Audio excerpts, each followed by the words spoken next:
Hello good evening everyone, welcome to मेजॉन academy. ठीक है, चलो स्टार्ट करते हैं फाइनेंशियल प्लानिंग चैप्टर नंबर 4। बहुत ज़्यादा डिमांड था कि सर फाइनेंशियल प्लानिंग, फिर हम लोग स्टैटिस्टिक्स करेंगे, उसके बाद रिमेनिंग टॉपिक्स करेंगे। ठीक है, क्वेश्चन बैंक वगैरह भी मैंने सेंड कर दिया है बाकी लोगों को भी। ठीक है, सो फाइनेंशियल प्लानिंग में क्या क्या टॉपिक्स पढ़ रहे हैं वो देखते हैं, कौन से टाइप के क्वेश्चंस एग्जाम में आ सकते हैं वो भी हम लोग डिस्कस करेंगे। ठीक है, इसका वेटेज भी मैंने लीनियर इक्वेशन में वेटेज वाइज मैंने सब डिस्कस कर दिया, लीनियर इक्वेशन ऑलरेडी कंप्लीट कर दिया है, सब लोग वो भी रिवाइज कर लेना। ठीक है, अब फाइनेंशियल प्लानिंग में फर्स्ट टॉपिक है जो टैक्स रिलेटेड है। तो आपको हमें पता है टैक्सेशन दो टाइप का होता है, टैक्स डायरेक्ट एंड इनडायरेक्ट। हम लोग 10th स्टैंडर्ड में इनडायरेक्ट टैक्स पढ़ रहे हैं, राइट। डायरेक्ट 9th स्टैंडर्ड पढ़ लिया था टैक्सेशन। डायरेक्ट टैक्सेस के लिए मैंने शॉर्ट फॉर्म बताया था, vpro.co.in, right? Wealth tax, property tax, corporate tax and income tax. And for indirect taxes हमने डिस्कस किया था ऑलरेडी। इनडायरेक्ट टैक्स जो याद करना है आपको, उसके लिए एक शॉर्ट फॉर्म याद रखना, दैट इज एक्सक्यूज मी। उसमें excise duty, custom duty, service tax, marketing tax and entertainment tax, ये सारे टैक्सेस को मिला करके गवर्नमेंट ने, राइट, यूनियन गवर्नमेंट और सेंट्रल गवर्नमेंट ने एक टैक्स बनाया है, इसका नाम दिया है उन्होंने GST, goods and service tax. What is the full form of GST? Goods और and service tax.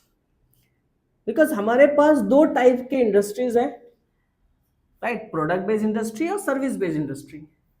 If your product is registered product under the government, तो you have to pay the tax and उस पर tax implement होता है। हाँ, trading chain में भी discuss करेंगे। आप लोगों को लगता होगा कि डिफरेंट डिफरेंट स्टेजेस है, लेकिन एंड जहां पे प्रोडक्ट सेल हो रहा है, जितने का भी हो रहा है, उसका जो भी परसेंटेज होगा वो गवर्नमेंट को जाएगा। ठीक है, कितने भी स्टेजेस आ जाए गवर्नमेंट को उसके अकॉर्डिंग ही अमाउंट जाएगा। ठीक है, सर्विस इंडस्ट्री भी है, लाइक होटल इंडस्ट्री वगैरह, जहां पे आप जो सर्विस प्रोवाइड करते हो वहां से कुछ लाते हो नहीं, कोई प्रोडक्ट नहीं लाते हो, राइट, वहां पे तो आप डायरेक्टली जाकर के अमाउंट पे करोगे, एक्स्ट्रा टैक्स पे करोगे। ठीक है, different different slots are there, 5%, 12% and 18%। 28% भी था जो स्टार्टिंग में लोगों ने अपोज किया, वो जाके 18% पे, हाईएस्ट स्लॉट इज 18%। ठीक है, गुड्स एंड सर्विस टैक्स। ठीक है, एंड इस चीज के लिए गवर्नमेंट ने एक नाम भी दिया था, वन नेशन वन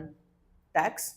ठीक है, सारी चीजें अलग अलग लोगों को प्रॉब्लम होती थी डिफरेंट डिफरेंट स्टेजेस में, तो इसलिए एक ही कंप्राइज करके सारे टैक्सेस को मिला करके सारे इनडायरेक्ट टैक्सेस को बना दिया, क्या, गुड्स एंड सर्विस टैक्स। एक और चीज एमसीक्यू में आ सकता है, दिस वाज इंप्लीमेंटेड ऑन 1 जुलाई 2017। कब स्टार्ट किया था जीएसटी?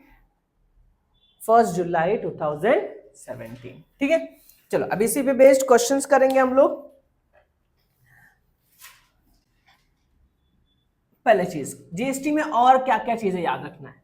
जीएसटी में आपको याद रखना है कि जीएसटी नंबर कितने डिजिट्स का होता है, राइट। तो जीएसटी नंबर के बारे में याद करते हैं। जीएसटी आईएन टोटल नंबर्स होंगे, टोटल 15 डिजिट, 15 अल्फा न्यूमेरल। ठीक है, उसमें आएगा फर्स्ट डिजिट जो हमारा होता है, फर्स्ट 2 डिजिट स्टेट कोड, उसके बाद आपका पैन कार्ड 10 डिजिट का, उसके बाद 1 रिप्रेजेंट 1 रजिस्ट्रेशन, Z और जो भी आगे डिजिट, टोटल 15 याद रखोगे। बाकी उसमें कौन क्या रिप्रेजेंट कर रहा है उससे हमें मतलब नहीं, total 15 alpha numeral digits will be there. ठीक है, अंडरस्टूड। चलो, तो फर्स्ट एक्सरसाइज देख लेते हैं, क्वेश्चन 4.1। इसमें क्वेश्चन समझ में अभी आ जाएंगे और टॉप टाइप ऑफ क्वेश्चन भी आपको डिस्कस हो जाएंगे। ठीक है, Pawan Medical supplies medicines. On some medicines, rate of GST is 12%. Then what is the rate of CGST and SGST? So पहली चीज, what is CGST? Type of GST में आएगा CGST and SGST.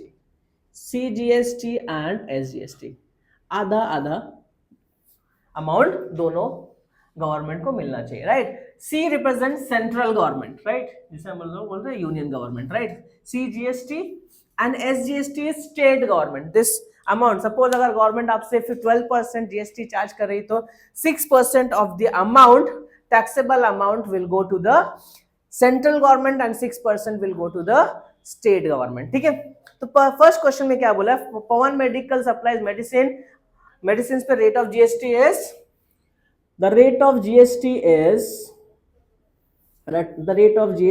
Is 12% on medicine. ठीक है, so rate of CGST कितना होगा बेटा, rate of CGST is equal to half of rate of GST. ठीक है, that is equal to 1/2 into 12, that is how much, 6%. rate of CGST is 6%। तो rate of SGST कितना हो जाएगा, rate of SGST is equal to rate of CGST and that is equal to how much, 6%।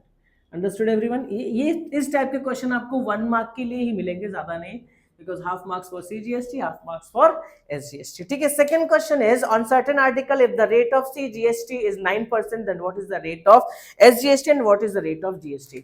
So rate of CGST they have given how much, ये एक mark का question आ सकता है आपको एग्जाम में, rate of CGST is equal to 9%।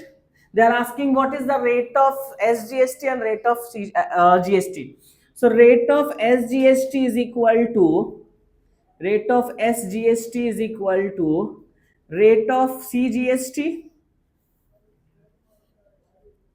that is how much, 9%।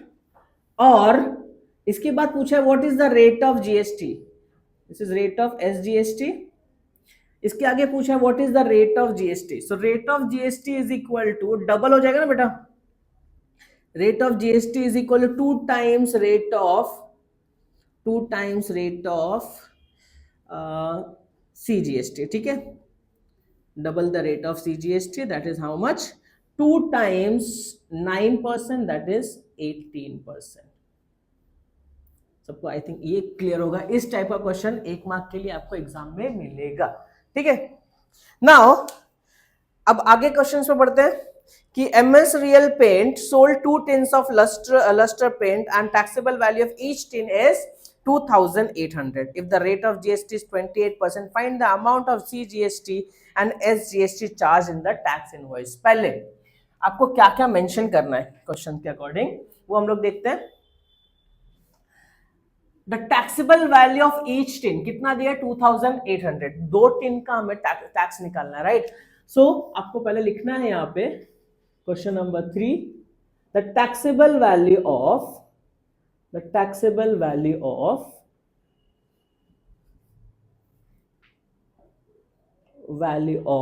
each tin of paint is equal to rupees 2,800. The taxable value of 2 tin of paint is equal to 2 times 2,800. How much it is? rupees 5,600। ये हमारा taxable value, इतने पे आपको GST apply करना है। ठीक है, GST implement apply करना है। उसके बाद रेट ऑफ जीएसटी कितना दिया, what is the rate of GST? Rate of GST is how much they have given, 28%। Rate of GST is 28%। So 28% किस पे अप्लाई करोगे, टैक्सेबल वैल्यू पे, right. So amount of GST is equal to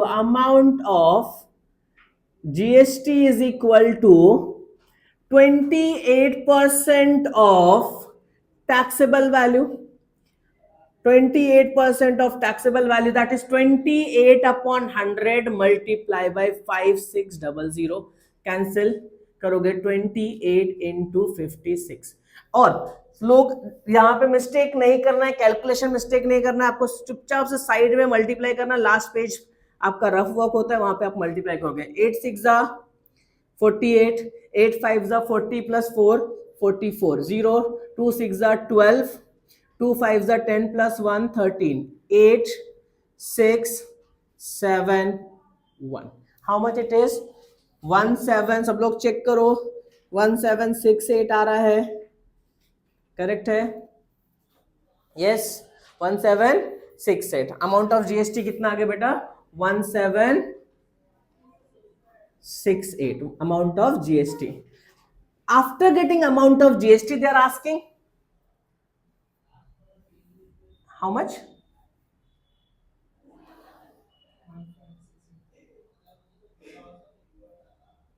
okay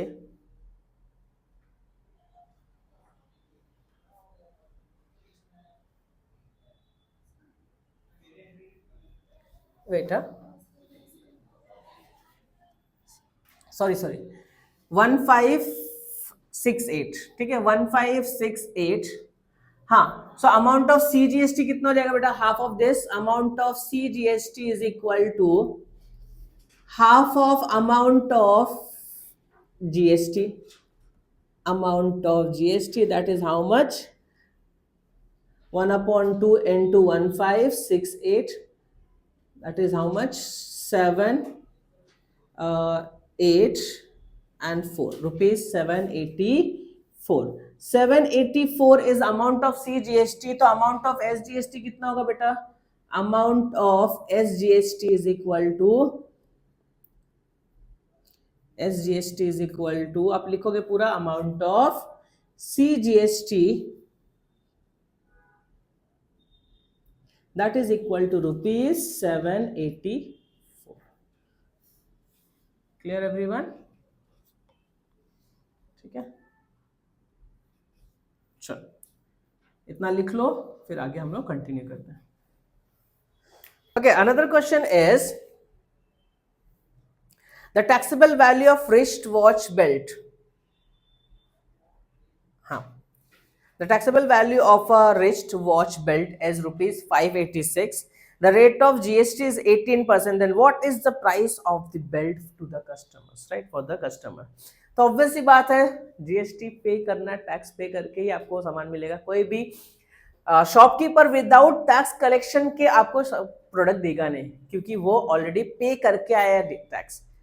अगर किसी ने product पे tax पे किया तो उसका काम है, उसका हक बनता है कलेक्ट करना, अदरवाइज प्रॉफिट से ज्यादा टैक्स में लॉस हो जाएगा, ठीक है। So rate of GST is 18%। Taxable value of wrist watch belt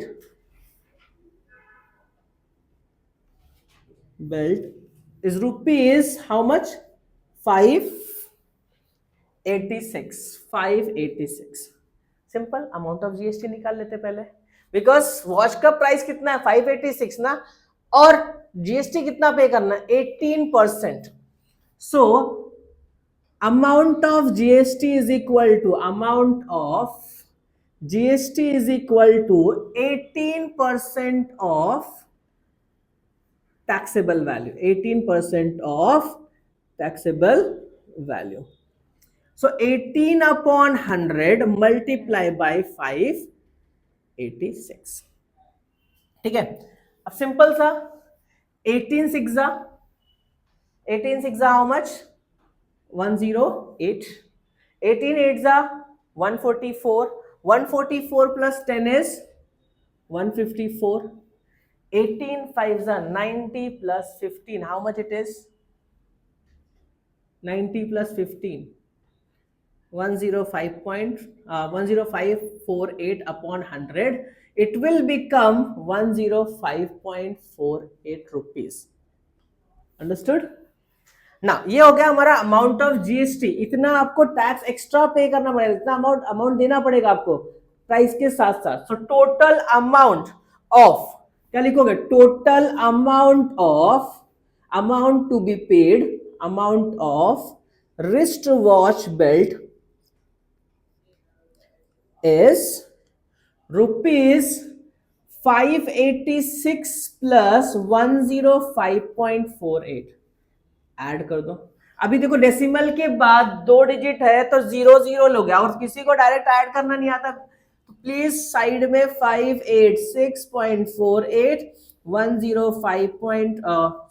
586.00 plus 105.48, add करना सिंपल, 8 प्लस 0 8, 4 प्लस 0 इज 4.111, ये हो गया 9 6, कितना आ गया 691 रुपीज 691.48। और कभी भी वर्ड प्रॉब्लम या सम सॉल्व करोगे उसके आप फाइनल में फाइनल स्टेटमेंट फाइनल आंसर लिखना है, therefore total amount of wrist watch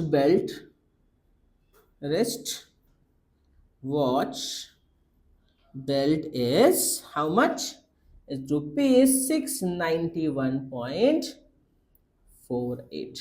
ठीक है, इतना तो आपको पे करना ही है, तभी आपको वॉच आप घर ले जा सकते हो, नहीं तो शॉपकीपर आपको वॉच नहीं देगा। ठीक है, बिना जीएसटी के वॉच आपको घर ले जाने नहीं देगा, कितना भी अच्छा फ्रेंड हो आपका।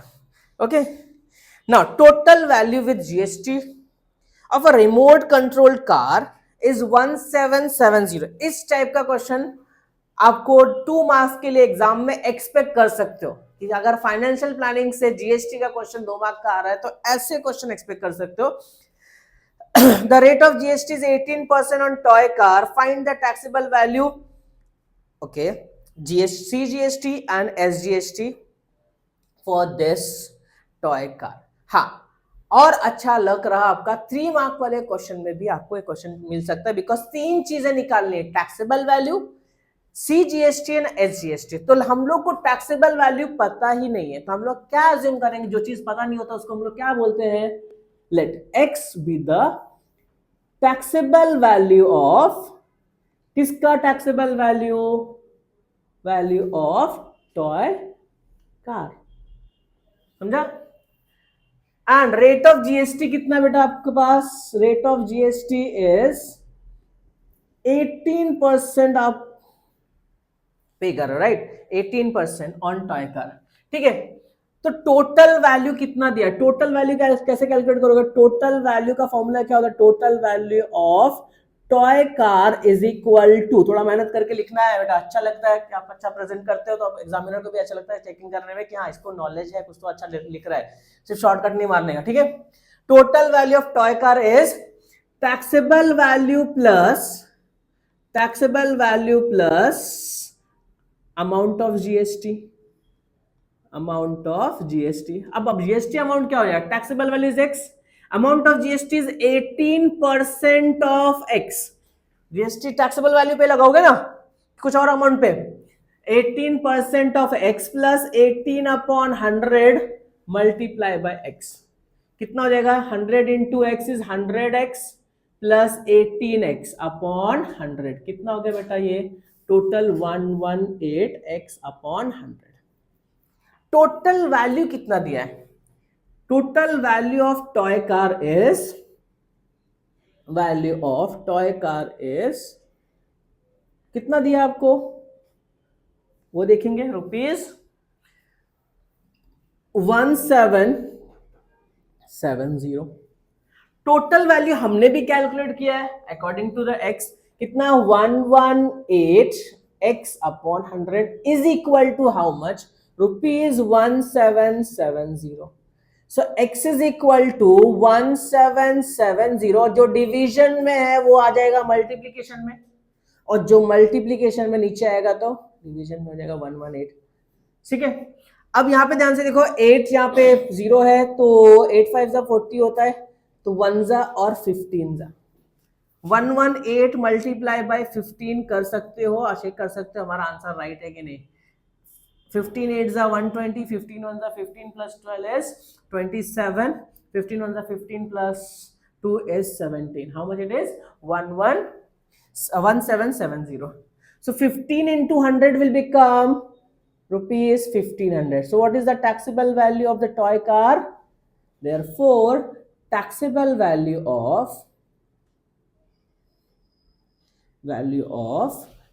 toy car is equal to rupees 1500, is rupees 1500। इतना क्लियर है सबको। अब जीएसटी अमाउंट में पूछा है, थोड़ी और मेहनत करेंगे। Amount of GST is equal to amount of GST, थोड़ा सा ऊपर फॉर्मूला देखोगे सब लोग, amount of GST is total value, right? Total value का फॉर्मूला क्या था? Taxable value plus amount of GST.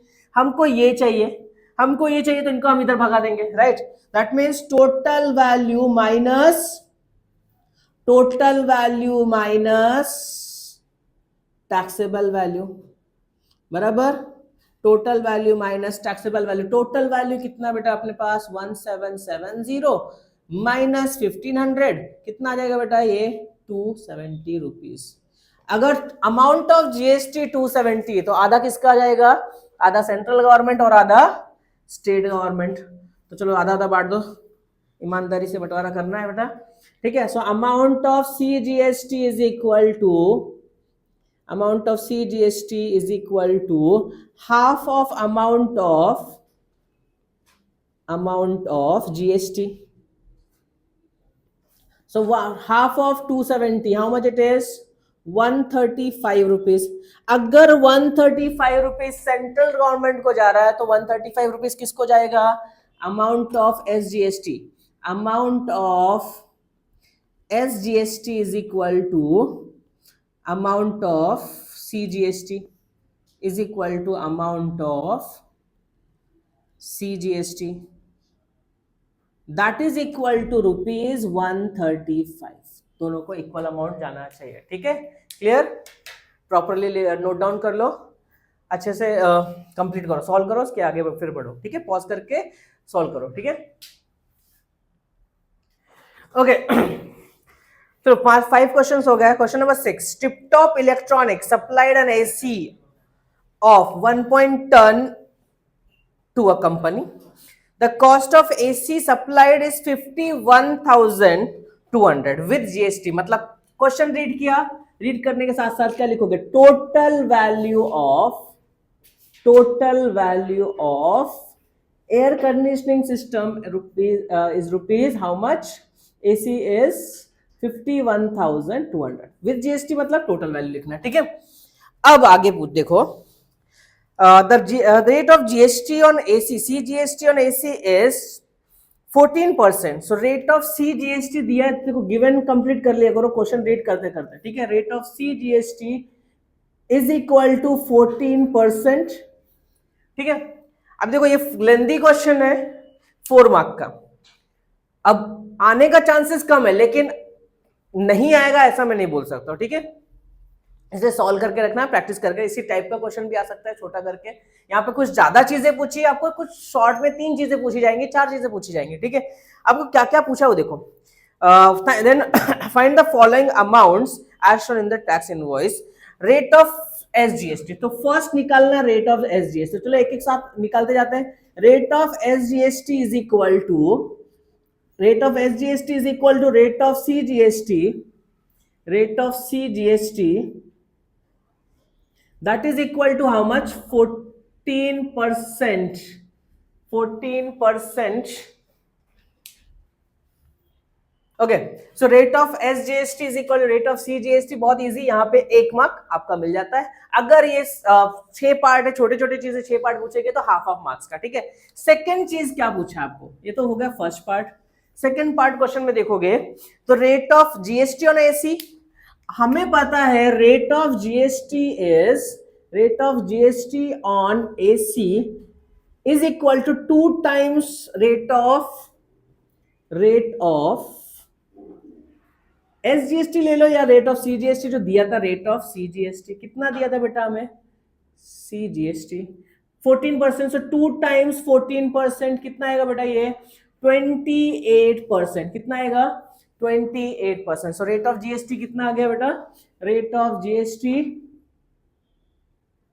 On AC is equal to 28%। 2 चीजें निकाल ली हमने।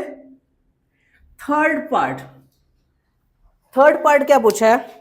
Taxable value of AC. So taxable value of AC, तो ये थोड़ा सा लेंदी जाएगा, क्यों? बिकॉज विद जीएसटी दिया है। जैसे लास्ट क्वेश्चन टॉय कार वाला किया ना, सिमिलर ही सॉल्व करना है आपको। हम लोग एज्यूम करेंगे let the taxable value of AC be rupees, हमें पता नहीं है तो क्या एज्यूम करेंगे? X. Let the taxable value of AC be rupees x.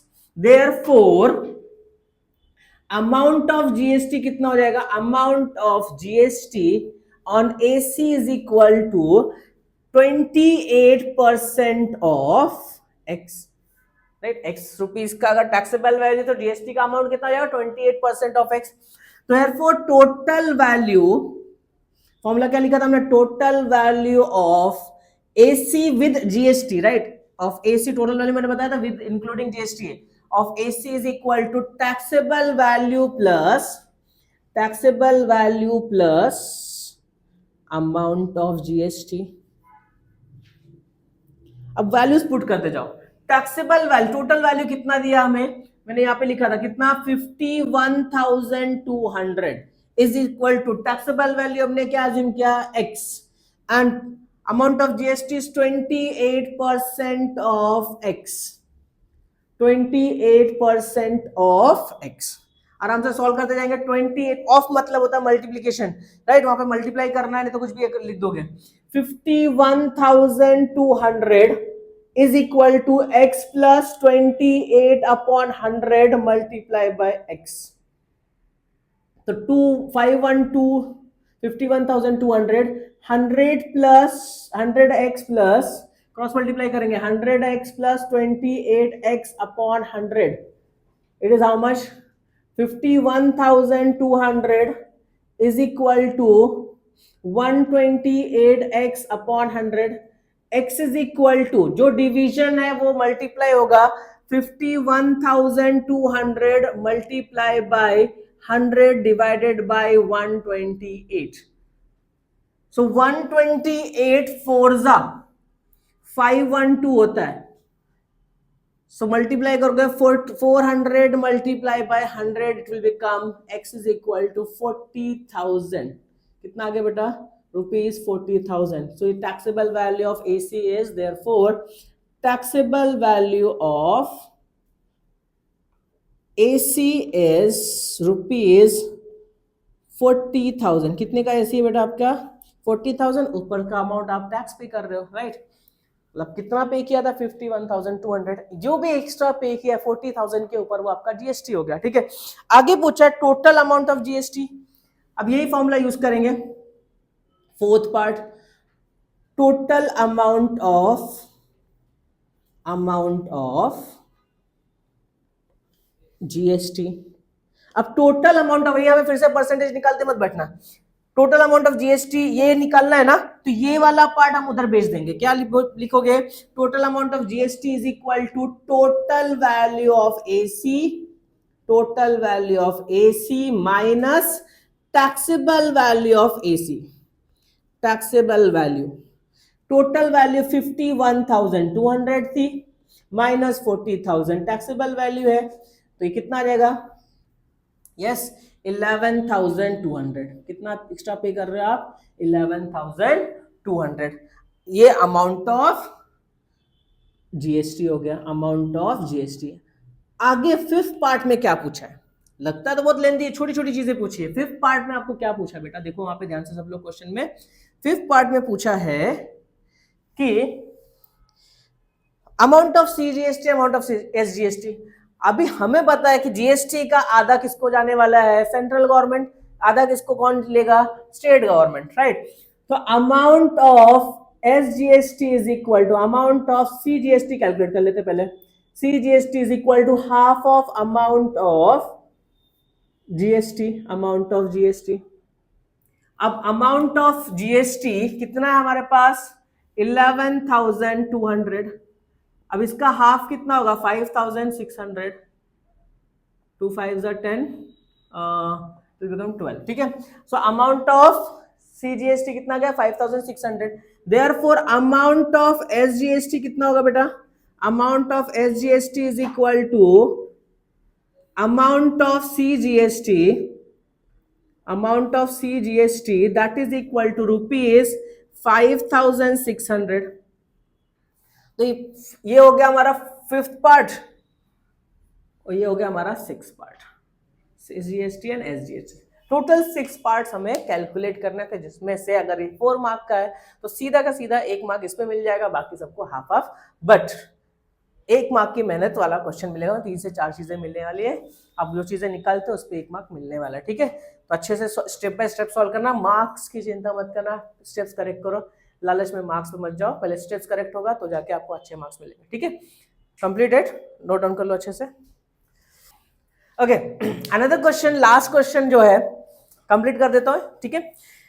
Prasad purchased a washing machine from Maharashtra Electronic Goods. This question is for 3 marks. The discount of rupees 5% was given on the printed price of 40,000. ठीक है, तो printed price कितना बेटा यहाँ पे MRP, right? That is printed price. Printed price पहले लिख दो, printed price of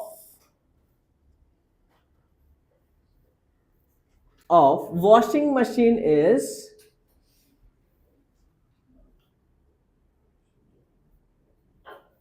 rupees 40,000. Discount कितना है? Discount percent is equal to discount is equal to 5%. अभी डिस्काउंट परसेंट, पहले डिस्काउंट निकाल लो, नहीं तो 40,000 पे टैक्स पे करोगे और महंगा पड़ जाएगा, ठीक है। तो पहले हम लोग डिस्काउंट निकालेंगे। Discount amount is equal to 5% of 40,000. कितना बेटा? 5% of 40,000. 5/100 multiply by 40,000.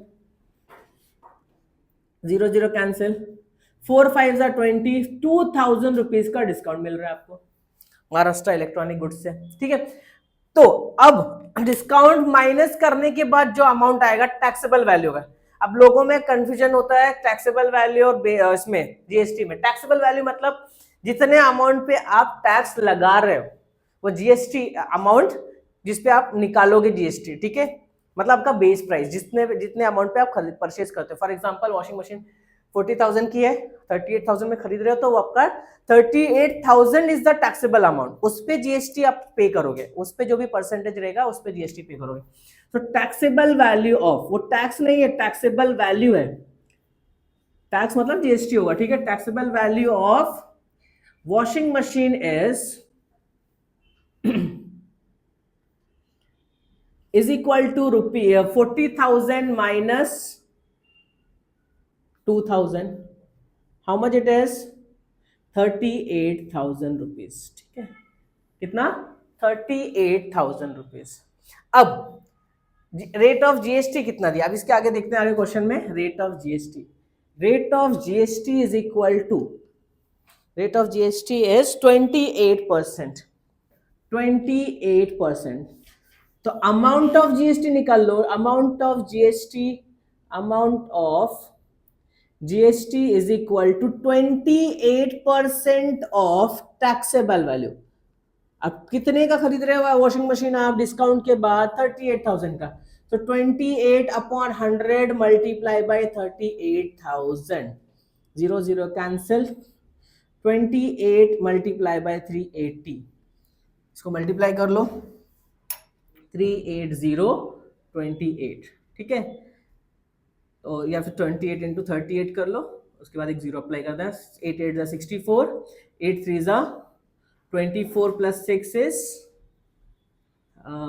30, 0 8 2 16, 3 2 6 plus 1 7. So how much it is? 4 6 and 10, 1064. तो एक जीरो और ऐड करोगे तो 10640। चेक करो सब लोग कैलकुलेशन, 10640, ठीक है, बराबर है। तो अमाउंट ऑफ जीएसटी कितना आ गया बेटा? अमाउंट ऑफ जीएसटी हमें कितना मिल गया? Amount of GST is equal to 10,640 rupees. तो अगर अमाउंट ऑफ जीएसटी 10,640 है, इसके आगे क्या पूछा है? आगे की चीज है कि amount of GST, find the purchase price of the washing machine, 38,000 हमने निकाल लिया, ठीक है।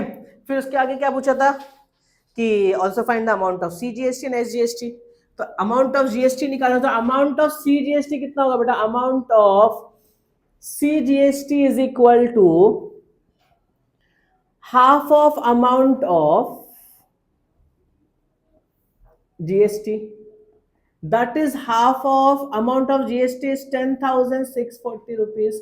So it will become 5320 rupees, 5,320 rupees.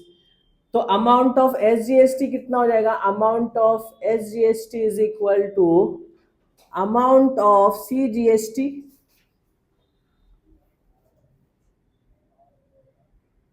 That is equal to rupees 5,320. ठीक है, आई होप इतना क्लियर होगा. ठीक है, हाँ, परचेज प्राइस इज 38,000. यहाँ पे लिख दो total taxable value is the purchase price. ठीक है, अगर आपको कंफ्यूजन है तो यहाँ पे purchase price of washing machine is 38,000. ठीक है, परचेज प्राइस और टैक्सेबल वैल्यू इज सेम. ठीक है, 38,000. ठीक है, क्लियर हो गया? This is important for 3 marks. Understood? एक चीज और, टैक्सेबल वैल्यू मिल गया हमें. हाँ, परचेज प्राइस ना, परचेज प्राइस हमने कैलकुलेट ही नहीं किया. परचेज प्राइस इज मतलब total value, right? Purchase price of washing machine is, ये सेलिंग प्राइस जो होगा वो टैक्सेबल वैल्यू का. ठीक है, सॉरी उसके लिए. ठीक है, washing machine is equal to taxable value plus invoice में कितना शो करोगे वो देखो ध्यान से, plus GST,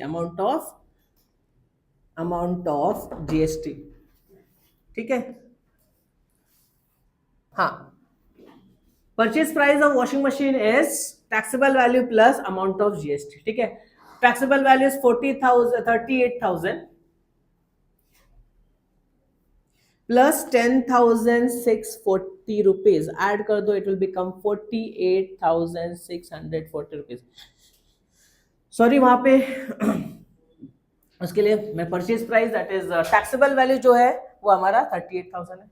purchase final amount जो होगा इनवॉइस में दैट इज 48,640 रुपीज आपको पे करना. That is your purchase price of washing machine. ठीक है, क्लियर है? अच्छे से नोट डाउन कर लो, फिर आगे बढ़ते हैं. Okay, another topic is trading chain. Financial planning का नेक्स्ट टॉपिक जो है हमारा इनपुट टैक्स और आउटपुट टैक्स पे डिपेंड करता है GST पेएबल. अब ट्रेडिंग चेन में हम लोग पहले देख लेते हैं ट्रेडिंग चेन एग्जैक्टली है क्या.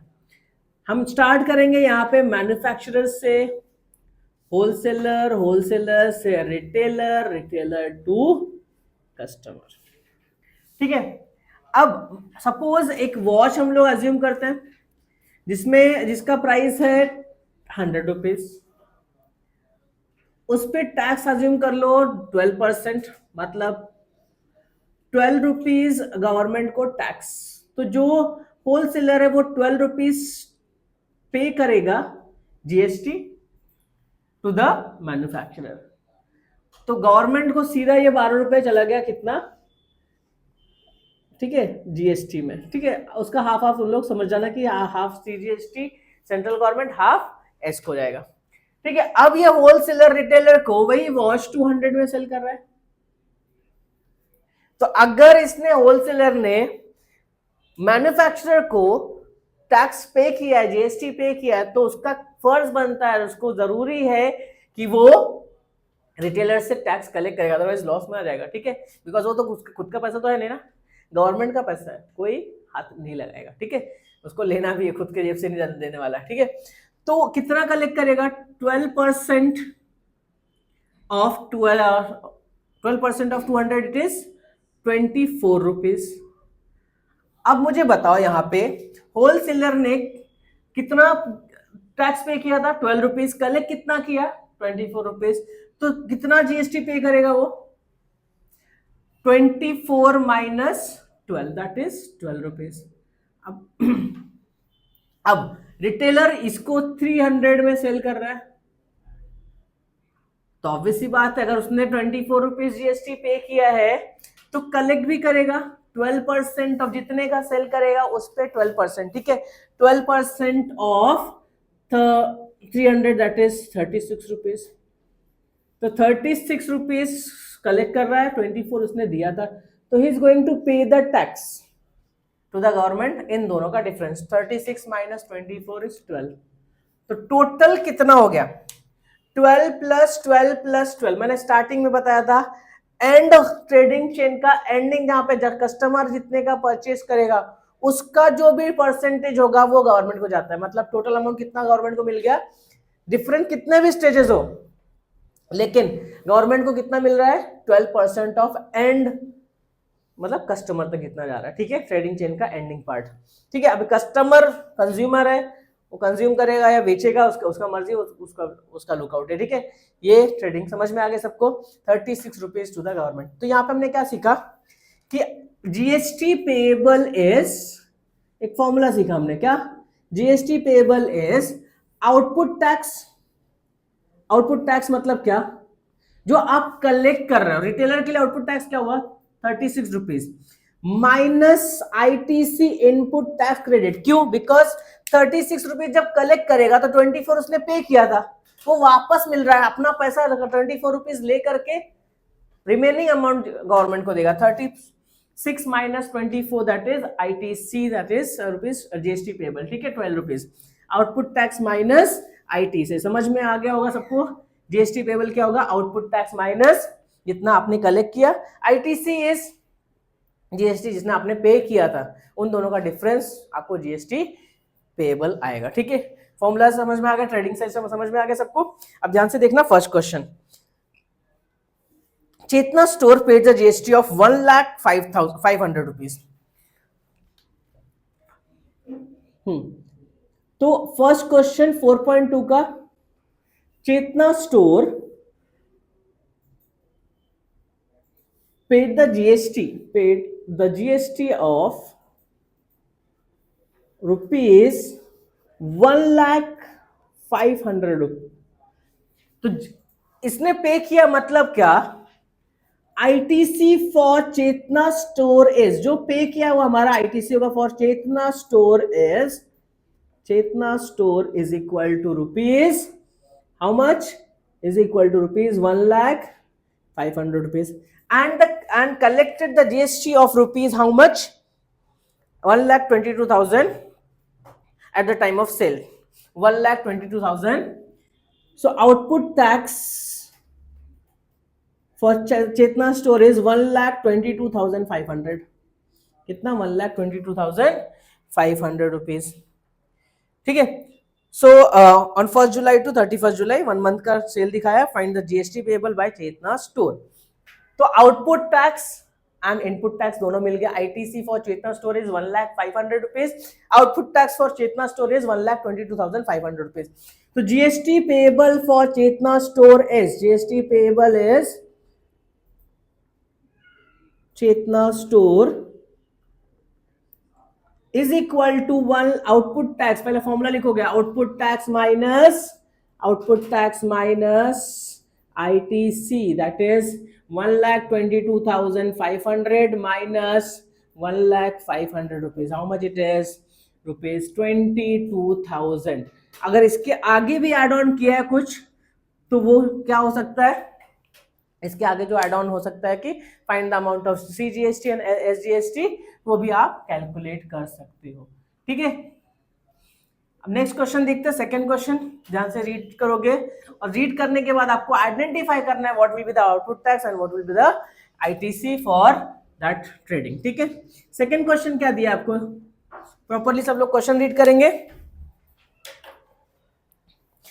Najma is a proprietor of a firm registered under GST. She paid the GST of 12,500 rupees on the purchase and collected GST of 14,750 on the sale.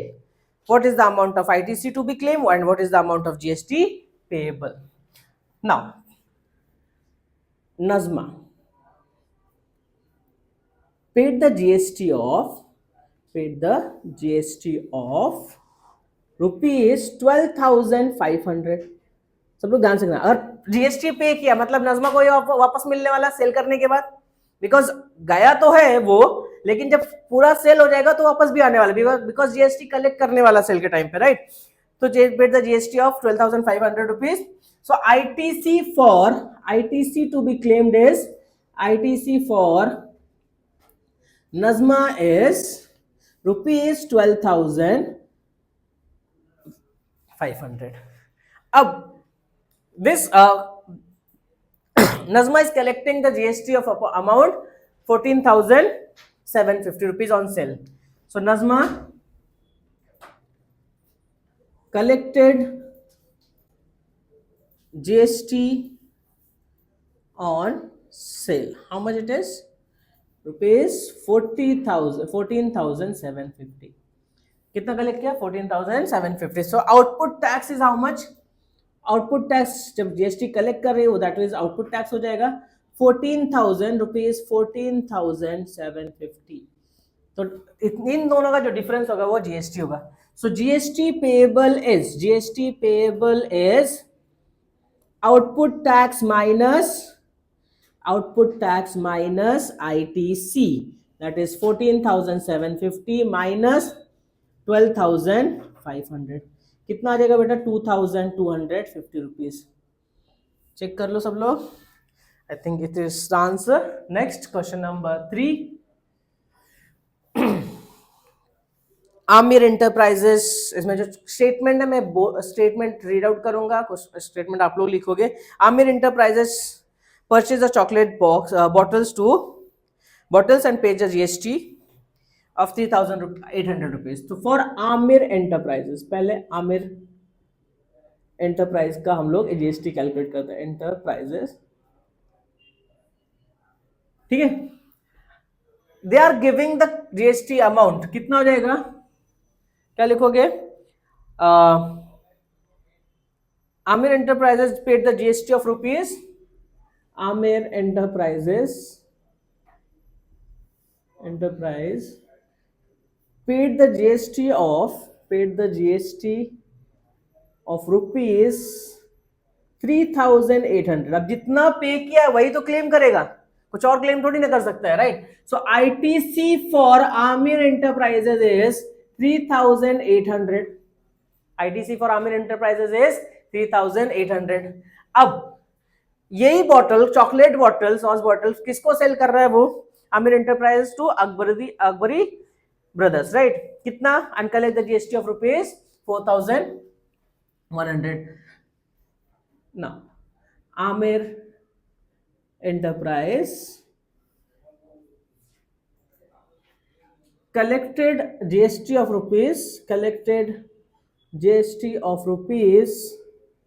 4,100 from Akbari brothers. Akbari brothers से अगर GST collect कर रहा है मतलब उसने उनको ही सेल किया होगा. तो output tax for Aamir enterprise कितना हो गया? Output tax is equal to, because collect कर रहा है ना वो, output tax is equal to rupees 4,100. बराबर. Now GST payable for Aamir enterprise, इन दोनों का डिफरेंस कितना आएगा बच्चों? GST payable for Aamir enterprises is GST payable is equal to output tax minus ITC. 4,100 minus 3,800. How much it is? 300 rupees. और कुछ निकालना है? हाँ. उसके बाद find the amount of GST payable at every stage of the trading and hence find payable CGST and SGST. मतलब दोनों निकालना है. So amount of CGST is equal to, सबको पता है अमाउंट ऑफ CGST, बहुत देर से हम लोग वही पढ़ा है. CGST is half of amount of SGST. That is how much? Half of 300 rupees. कितना आएगा बेटा? 150 rupees. कितना? Rupees 150. So amount of SGST कितना हो जाएगा? Amount of SGST is equal to amount of CGST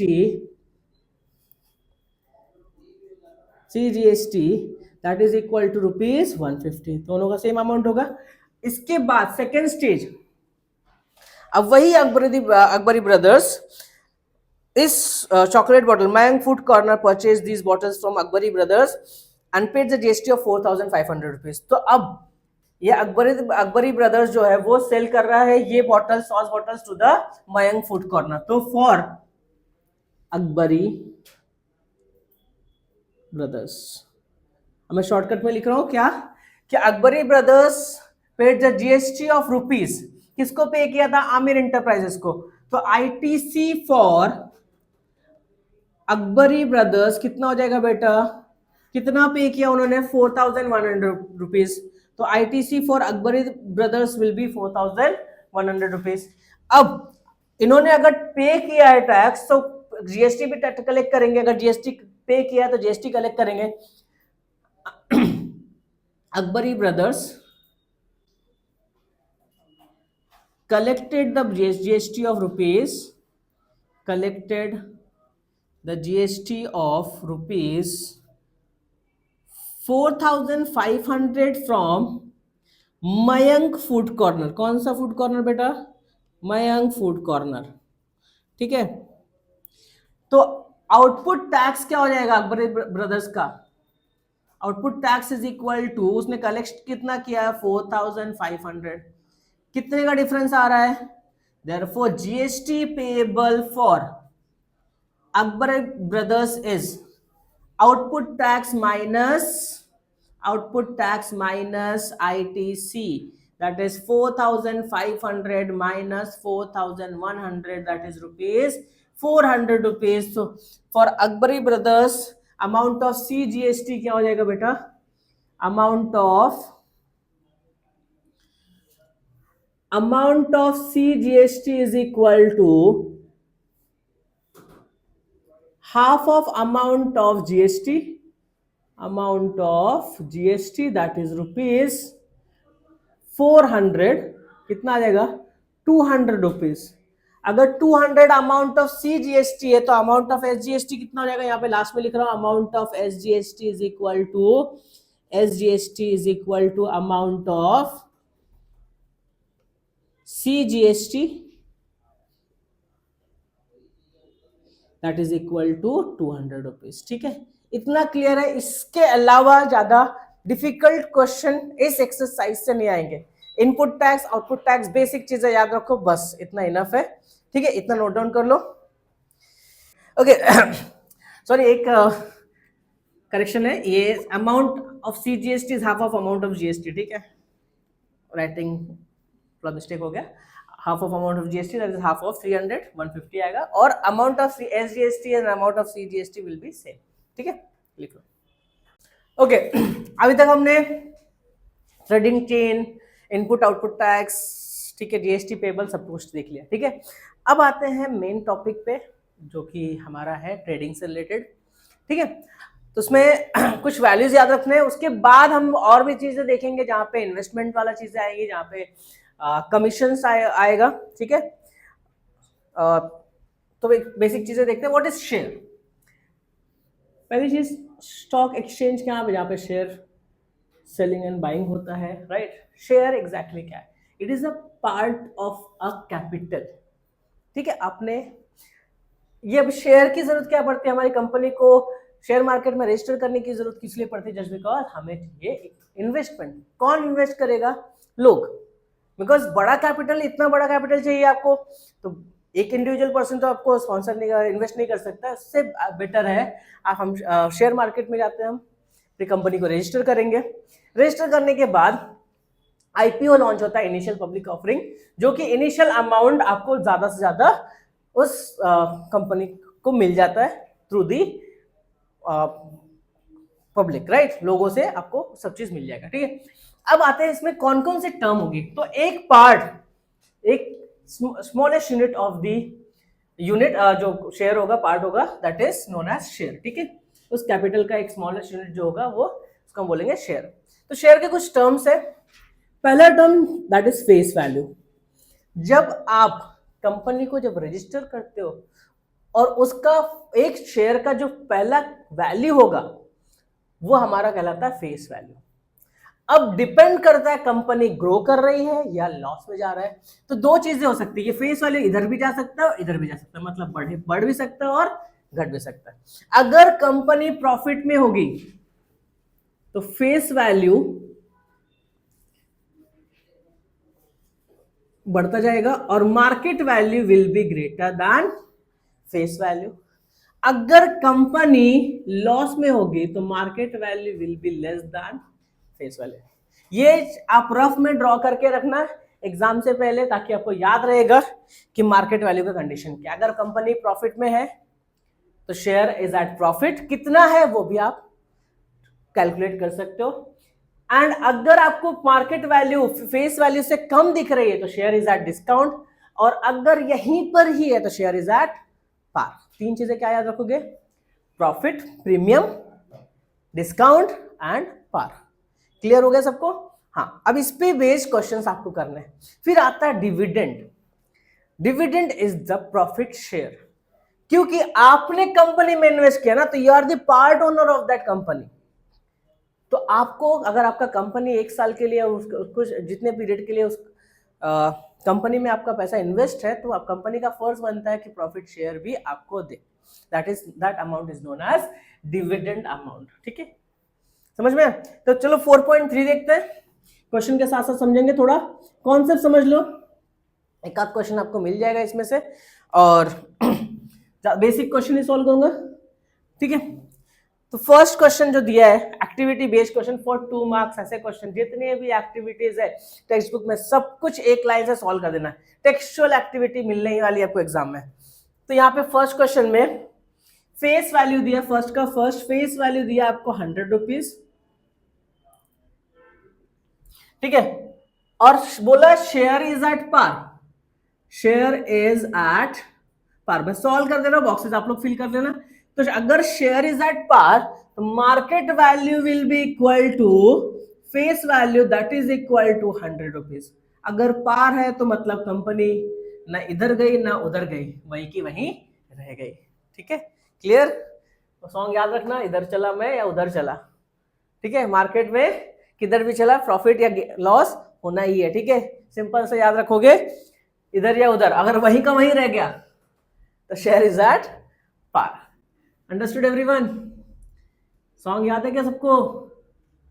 याद रखना अच्छे से। ठीक है, चलो नाउ डैश दिया है, फेस वैल्यू हमें कैलकुलेट करना है।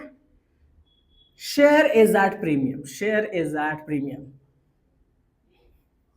तो गाना गाते रहो और सम सॉल्व करते रहो। शेयर इज एट प्रीमियम मतलब शेयर किधर चला?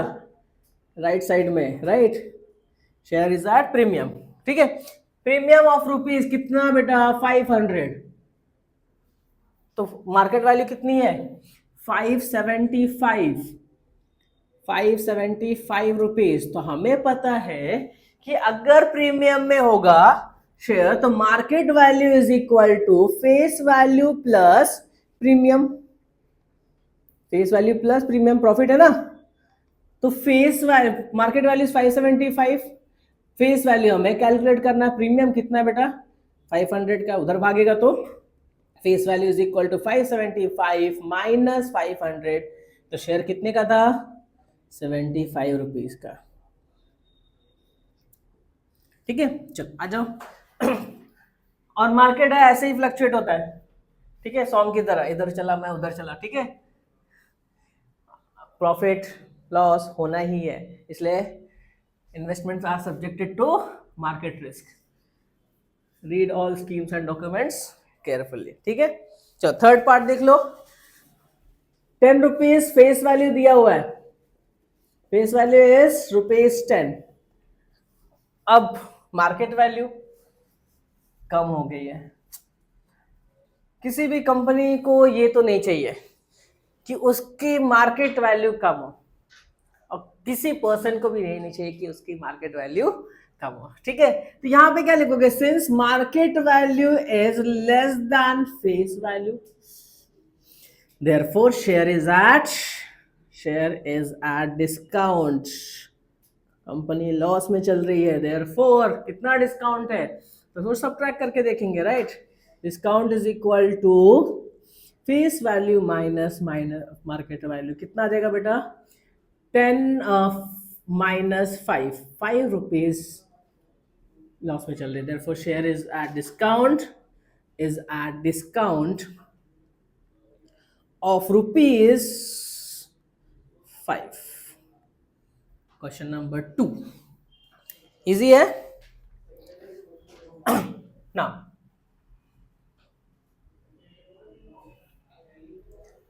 Question number 2, Mr. Amol purchased 50 shares of face value 100 when the market value of share was 80 rupees. Company had given 20% dividend. Find the rate of return. So market value of each share is, face value of each share, face value of each share is of each face value is equal to ₹100. हर एक share का ही होता है. तो कितना लिखोगे आप? ये हमारा face value is ₹100, market value is ₹80. 100 market value is ₹100, sorry ₹80. After this company had given dividend of ₹20. Rate of return निकालना है. ठीक है. Now dividend is 20%. तो कितना शेयर परचेज किया है? रेट ऑफ डिविडेंड निकालना. कितने शेयर परचेज किया वो भी नहीं बताया. Company 50 shares, right. So amount invested by mister Amol is equal to number of shares multiply by market value. कितना? Market value. ध्यान रखना 50 शेयर परचेज किया है ₹80 में, तो टोटल कितना अमाउंट इन्वेस्ट किया? ₹4000. ठीक है. कितना अमाउंट इन्वेस्ट किया? ₹4000. ठीक है. सो रेट ऑफ रिटर्न निकालना है हमें. इन्वेस्टमेंट तो हमें दिया हुआ है. So rate of return is dividend income. तो डिविडेंड कितना मिल रहा है? 20%. तो 20% dividend on each share is, dividend on each share is 20% of face value. ध्यान रखना कंपनी हमेशा डिविडेंड फेस वैल्यू पे देती है, मार्केट वैल्यू पे नहीं. 20/100 मल्टीप्लाई बाय 100, ₹20. हर एक शेयर पे प्रॉफिट शेयर कितना मिल रहा है? ₹20. समझ में आया? तो मिस्टर अमोल ने कितना इन्वेस्ट किया? 50 शेयर्स ₹80 में परचेज किया. मतलब कितना रुपीस इन्वेस्ट किया? ₹4000. डिविडेंड हर एक शेयर पे, प्रॉफिट शेयर कितना मिल रहा है उनको? ₹20. तो 50 शेयर का कितना हो जाएगा amount? Total amount of dividend is, total amount of dividend is equal to number of shares multiply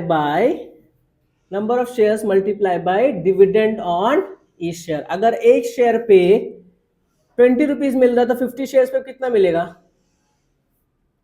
so 50 multiply by 20, ₹1000 आपको डिविडेंड प्रॉफिट शेयर मिल रहा है. ठीक है.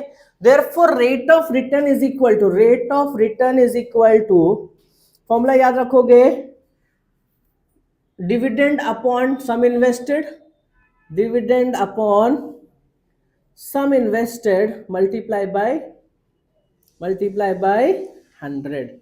कितना आ जाएगा? Dividend is 1000 divided by 4000 multiply by 100. It is 100/4. कितना percent मिल रहा है? Rate of return is 25%. Therefore rate of return is 25%. Properly note down कर लो. ऐसे इजी क्वेश्चन आपको 2 मार्क के लिए मिल जाएगा. ठीक है. क्वेश्चन नंबर 5 और 2 बिल्कुल भी सेम है. रेट ऑफ रिटर्न निकालना है. सिमिलर क्वेश्चन है. सॉल्व कर रहा है आराम से तुम लोग. ठीक है. अब मैं सिर्फ और सिर्फ 3rd and 4th question solve करने वाला हूं. इसी में से इस टाइप के क्वेश्चन ही आपको एग्जाम में मिलने वाला है. ठीक है. Joseph purchase, specially question number 4. ठीक है. श्रीमती देश पांडे परचेज द शेयर्स. ठीक है. वो हम लोग करेंगे. पहले हम लोग जोसेफ का क्वेश्चन देख लेते हैं. Joseph purchase the following shares, find the total investment. Company A में उन्होंने इन्वेस्ट किया, 200 शेयर परचेज किया. फेस वैल्यू किसकी कितनी है? ₹2. प्रीमियम ₹18 है. तो देखते हैं. ठीक है. तो एक एक कंपनी का पहले हम लोग इन्वेस्टमेंट निकाल लेते हैं. फॉर कंपनी ए, तो जोसेफ ने कितना शेयर परचेज किया कंपनी ए का? Number of share is equal to, data लिखते जाना है आप लोगों को. ठीक है. Number of share is equal to 200. Face value is ₹2 and premium कितना है बेटा इसका? प्रीमियम इज ₹18, तो मार्केट वैल्यू कितनी हो जाएगी?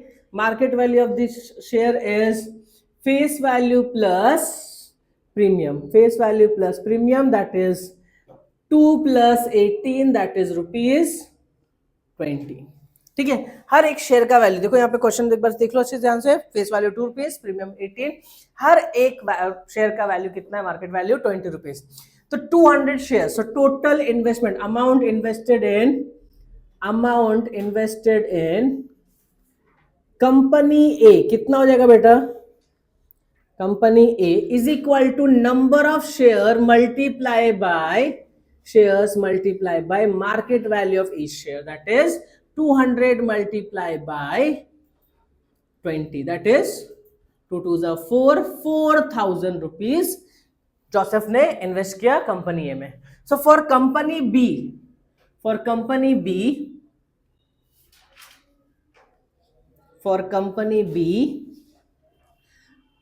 मार्केट वैल्यू कितनी है बेटा? Number of share is 45, market value दिया है, number of share is equal to 45 and market value of each share is ₹500। तो amount invested in company B कितना हो जाएगा बेटा? Amount invested in company B is equal to number of shares multiply by market value, कितना हो जाएगा बेटा? 45 into 500, 45 5 225, 2 zero है आपके पास, तो 225 20, मतलब कितना इन्वेस्ट कर दिया? ₹22,500 in company B. And for company C में कितना इन्वेस्टमेंट हो रहा है? एक ही शेयर परचेज कर रहा है, मार्केट वैल्यू ₹10,540 है। तो for company C number of share is equal to 1, market value of each share is 10,540 ठीक है। Therefore, amount invested in company C is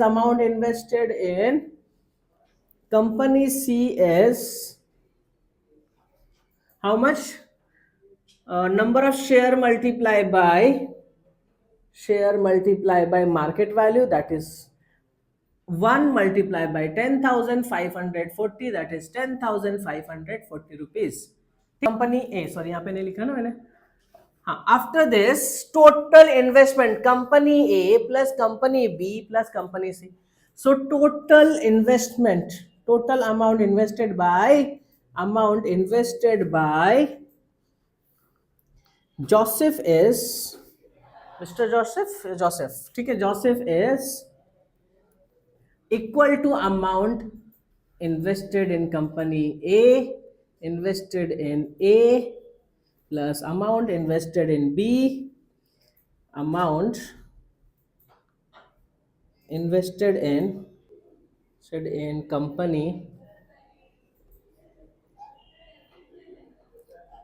B plus amount invested in company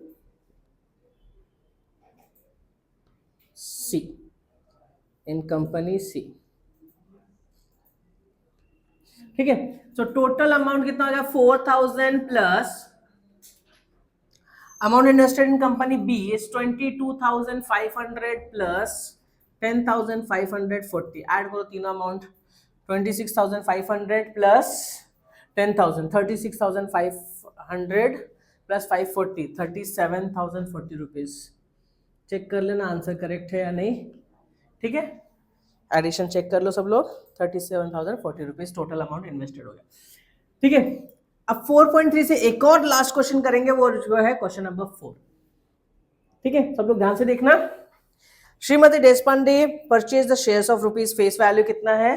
₹5। तो face value of share is ₹5 and at premium of ₹20, premium of ₹20, that means market value निकाल लो पहले, company का market value कितना हो जाएगा बेटा, market value is equal to face value plus premium, face value plus premium, face value कितना है 5 plus 20 that is how much rupees 25, हर एक शेयर का वैल्यू कितना 25 रुपीज। कितना इन्वेस्ट किया है, so amount invested bye Shrimati Deshpande is equal to number of shares multiply by market value of each share। Amount कितना इन्वेस्ट किया देश पांडे मैडम ने, ठीक है, कितना 20,000। नंबर ऑफ शेयर्स हमें पता ही नहीं है, number of shares into market value is 25 rupees, तो number of shares is equal to 20,000 divided by 25, 25 8 जा 200 होता है, ये हो जाएगा टोटल 800, ठीक है।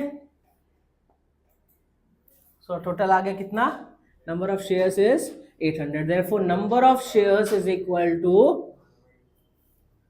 800 इज 800, ठीक है, दैट्स इट। नोट डाउन कर लो, अच्छे से लिख लो।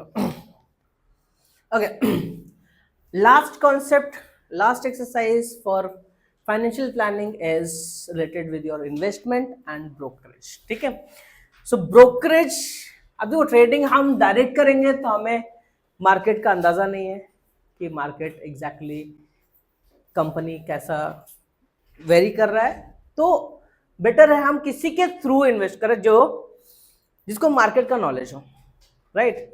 अब जिसे मार्केट का नॉलेज है वो इन्वेस्ट करेगा तो आपको प्रॉफिट करा के भी देगा, ठीक है, भले से वो कुछ अमाउंट चार्ज कर रहा है, राइट, कुछ एक्स्ट्रा अमाउंट दे रहा है बिकॉज वो आपके लिए काम कर रहा है, तो उसको हमें एक्स्ट्रा अमाउंट देना है, that is known as brokerage. तो बाइंग एंड सेलिंग में आपको जो एक्स्ट्रा अमाउंट पे करना पड़ता है that is known as brokerage on the investment. तो बेटर अगर प्रॉफिट हो रहा है या मार्केट अच्छा डीलिंग हो रही है या फिर हमें ट्रस्ट है उस सामने कंपनी पे या ब्रोकरेज कंपनी पे या पर्सन पे, तो हम उसके थ्रू इन्वेस्ट करेंगे, ठीक है। कहीं पे भी किसी के थ्रू नहीं, रजिस्टर्ड ब्रोकरेज होना चाहिए, ठीक है। यानी कि हाँ इसको मार्केट का नॉलेज है उसको पैसा उठा के दे दिया, ऐसा नहीं। एसेट मैनेजमेंट कंपनी होती है, एसेट मैनेजमेंट कंपनी जिनको एक्सपीरियंस होता है उनके थ्रू इन्वेस्ट करना चाहिए, वो भी गारंटी नहीं लेते कि प्रॉफिट होगा या लॉस होगा, इसलिए तो ऐसा कंपनी के थ्रू इन्वेस्टमेंट होना चाहिए। अदरवाइज आप किसी के थ्रू, कोई भी बोलेगा मुझे मार्केट का बहुत नॉलेज है मुझे पैसा ला के तो मैं इन्वेस्ट करता हूँ, नहीं, आप लॉस में रहोगे, ठीक है। आपके पैसे से इन्वेस्ट करेगा ना, प्रॉफिट हुआ तो ठीक है, नहीं हुआ तो बोलेगा लॉस हो गया, ठीक है। वैसे आपको ट्रस्ट करना नहीं किसी पे, ठीक है। अब there are different investment schemes, तो इसमें हम लोग चाहते हैं सबसे पहले म्यूचुअल फंड्स में। म्यूचुअल फंड में दूसरा ऑप्शन है लमसम में इन्वेस्टमेंट करना या फिर एसआईपी करना। आपके पास पैसा इकट्ठा है, आप लमसम में इन्वेस्ट कर देते हो, एसआईपी कर देते हो, सिस्टमेटिक इन्वेस्टमेंट प्लान कि हाँ 2000 3000 एवरी मंथ आप इन्वेस्ट करना चाहते हो, जितने भी आपका इनकम है उसके अकॉर्डिंग, ठीक है। और इंडेक्स फंड भी होता है। म्यूचुअल फंड इंडेक्स फंड में डिफरेंस यही है कि सेम इन्वेस्टमेंट सिमिलर इन्वेस्टमेंट होगा लेकिन एग्जिट लोड नहीं होगा। म्यूचुअल फंड में आपको मिनिमम 1 ईयर का वेटिंग पीरियड रहता ही है, ठीक है, अंडरस्टूड। चलो, तो हमें पता है ब्रोकरेज पे करना है, बाइंग और सेलिंग में आपको परचेज करोगे तो भी ब्रोकरेज पे करना पड़ेगा, सेल करते हो तो आपका ब्रोकरेज अमाउंट कट होकर के आपके अमाउंट में आ जाता है। तो पहला question is market value of share is ₹200, if the brokerage is 0.3%, find the purchase value of the share। तो market value of share is ₹200, brokerage rate is equal to 0.3%, और किस पे 0.3% of market value, face value पे नहीं, ठीक है। तो brokerage amount निकाल लो पहले, brokerage amount is equal to market value 0.3% of market value, 0.3% of market value, 0.3% of market value means 0.3 upon 100 multiply by 200, 0 cancel, 0.3 into 2 that is 0.6, rupees. मतलब एक share पे ब्रोकरेज अमाउंट कितना देना पड़ रहा है? 60 पैसे। ठीक है, बहुत ज्यादा अमाउंट नहीं है।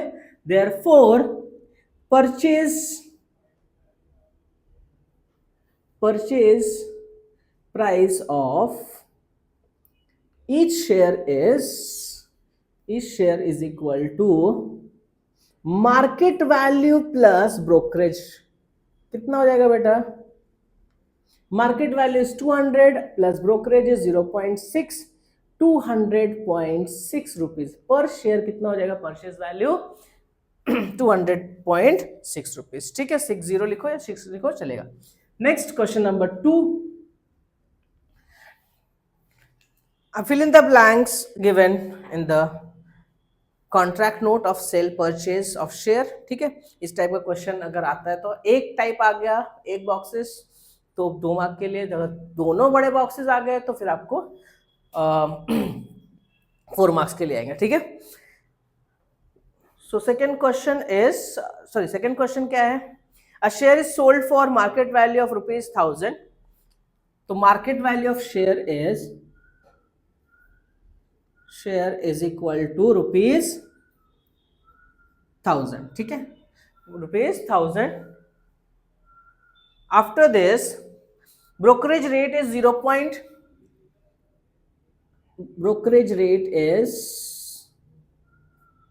0.1%। तो ब्रोकरेज अमाउंट निकालो पहले, फिर सेल कर रहे हैं तो ऑब्वियसली बात है तो सब्ट्रैक्ट करके मिलेगा। Brokerage amount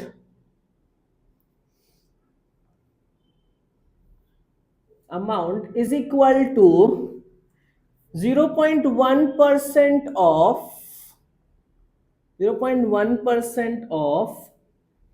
1000 rupees of market value, that is 0.1 upon 100 multiplied by 1000, that is how much? 1 rupees। so 1 rupees brokerage दे दिया, 1000 रुपीज मार्केट वैल्यू है, तो अमाउंट रिसीव्ड आफ्टर सेल कितना हो जाएगा? Amount received after sale is equal to market value minus brokerage. क्योंकि sale कर रहे हो तो उतना कट के आएगा आपके पास पैसा, उतना डिडक्ट हो जाएगा। तो 1000 रुपीज माइनस 1 रुपीज 990 रुपीज आपको 99 रुपीज आपको मिलेगा। ठीक है, क्लियर हो गया इतना? थर्ड क्वेश्चन टेबल है, fill in the blanks, give and contract note, पूरा प्रॉपर सॉल्व करना है। फोर्थ क्वेश्चन, ठीक है, 4 क्वेश्चन कर लो, इतना इनफ है। लास्ट वाला जो डिसूजा का क्वेश्चन है उसमें 20 रुपीज आपको ब्रोकरेज देना है, वो आप स्टेजेस में ट्राई कर सकते हो, इतना भी इंपॉर्टेंट नहीं है, लेकिन ये पहला 4 क्वेश्चन तो सॉल्व कर ही लो। ठीक है, fill in the blanks given in the contract note of sale purchase of share. B 100 shares buy कर रहा है 45 रुपीज। थोड़ा सा कैलकुलेशन ध्यान से करना है, इस टाइप के क्वेश्चंस में लेंथी प्रोसेस है, बट कैलकुलेशन मिस्टेक मत करना। सो नंबर ऑफ शेयर्स कितना बेटा यहाँ पे? अब यहाँ पे बाइंग सॉल्व करते हैं पहला पार्ट। ठीक है, number of shares is equal to 100, market value of each share is ₹45। तो कितना इन्वेस्ट किया उसने? Total value amount invested is number of shares multiply by market value. So 100 multiply by 45, तो कितना हो गया? ₹4500। अब देखो ब्रोकरेज, एक शेयर का ब्रोकरेज निकाल के 100 से मल्टीप्लाई करो तो भी सेम आएगा, और टोटल वैल्यू पे 0.2% पे करोगे तो भी आंसर सेम आएगा। तो ब्रोकरेज रेट कितना है? 0.2%। सो ब्रोकरेज अमाउंट कितना हो जाएगा बेटा? Brokerage amount is equal to 0.2% of 4500। So 0.2 upon 100 multiply by 4500, cancel, 45 to 90, decimal after 1 place, so brokerage कितना पे करना है? ₹9। so 9 रुपीज ब्रोकरेज पे करना है। और 9% जीएसटी सीजीएसटी ऑन ब्रोकरेज होता है, ध्यान रखोगे। पूरे अमाउंट पे 9% पे कर दोगे तो प्रॉफिट क्या होगा, तो ऑन ब्रोकरेज याद रखोगे, ठीक है। तो जीएसटी अमाउंट ऑफ सीजीएसटी निकाल लेते बेटा। Amount of CGST is equal to 9% of brokerage. तो 9 अपॉन 100 मल्टीप्लाई बाय 9, 9 9 जा 81 अपॉन 100 मतलब 0.81 रुपीज आपको ब्रोकरेज पे करना है। Amount of SGST, amount of SGST is equal to amount of CGST, same होता है तो आपको अलग से निकालने की जरूरत नहीं है, ठीक है। Amount of CGST that is rupees 0.81। तो टोटल वैल्यू कितना हो जाएगा, टोटल वैल्यू सबको ऐड करना, बिकॉज हम लोग बाई कर रहे हैं मतलब सब कुछ पे करना जाना, आपको रिटर्न मिलने वाला नहीं, ठीक है। So total value is equal to, total value is equal to, total value is equal to 4500 plus brokerage 9 rupees plus GST on brokerage, CGST on brokerage, SGST on brokerage, total add करोगे तो 4500 plus 9 plus 1.6162 that is 4010.62 rupees, 4510.62 rupees मतलब 10.62 rupees आपको extra मिलेगा, मतलब extra पे करना पड़ेगा, ठीक है। 4500 9 रुपीज 0.81 रुपीज 0.81 रुपीज और 510.60 रुपीज 62 रुपीज, ठीक है। Similarly you have to solve for selling, ठीक है। अब सेकेंड पार्ट जो है सेल का है वो हम लोग देखते हैं। नंबर ऑफ शेयर्स कितना बेटा हमारे पास, number of shares is equal to 75, market value is equal to 200 rupees. तो अमाउंट इन्वेस्टेड कितना हो जाएगा, मैं डायरेक्ट लिखूंगा, फॉर्मूला आप लोग लिखेंगे। Amount invested is equal to number of shares are multiplied by 200, that is 150 and 2 zeros 15,000 rupees यहाँ पे आपको टोटल वैल्यू मिलेगा, ठीक है। इतना आप लोग यहाँ पे अमाउंट इन्वेस्टेड नहीं आएगा, amount received after cell, amount after selling, ठीक है। बट इस पे ब्रोकरेज भी तो देना है आपको, तो ब्रोकरेज